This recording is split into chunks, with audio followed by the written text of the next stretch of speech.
Tim Connolly back at you for another exciting episode with Tim Connolly drums.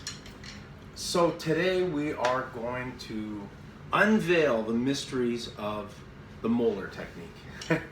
Really, it's not that mysterious, but there's always this talk about the mysteries of the Moller technique. Well, Dom Famulero unveiled those mysteries to me, and I spent a lot of time practicing it. And I've incorporated the Moller technique into my playing and couldn't imagine not utilizing this technique. Sanford Moeller, who came up with the technique, he came up with the technique by studying and watching Civil War drummers. That's how far back this technique actually goes.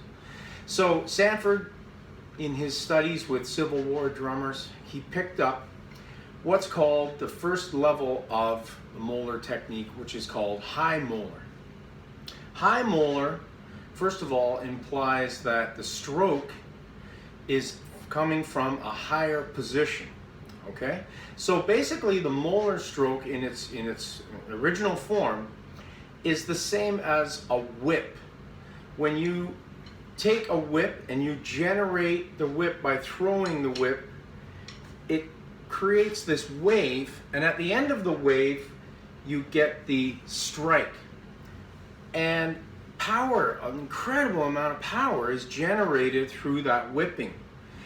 So when you hear that crack at the end of the whip, the Moller stroke kind of utilizes that idea.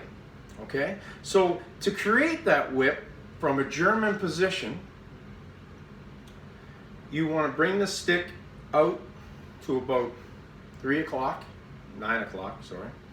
And you lift the stick up, your elbow is out, really loosely holding the stick. And then you bring the stick around your head and bring your elbow down, like that. So you're creating the whip. Now this is high Moller. There's two other levels, middle Moller, low Moller, or half Moller and low Moller. Now you'll notice the dangle here, stick is nice and loose, elbow out, and then to execute it, and you incredible amount of power. I went and saw Black Sabbath a couple years ago with my son, and Tommy Cluvatone's, not sure how to pronounce his last name, I'm sorry Tommy. Fantastic drummer, Tommy, and he was mollering, high mollering all over the place, this guy. What a showman. So, you know, the high Moller is really great for showmanship and obviously for generating a lot of power. Another guy I saw was Tommy Aldrich from Whitesnake and Ozzy. When I saw Tommy, he is constantly mollering while he's playing a groove like this.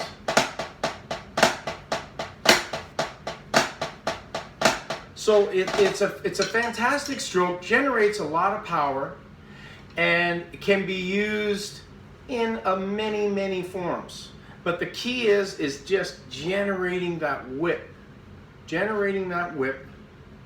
and doing it loosely. So when you bring your elbow down, for example, you're doing this wave. Okay?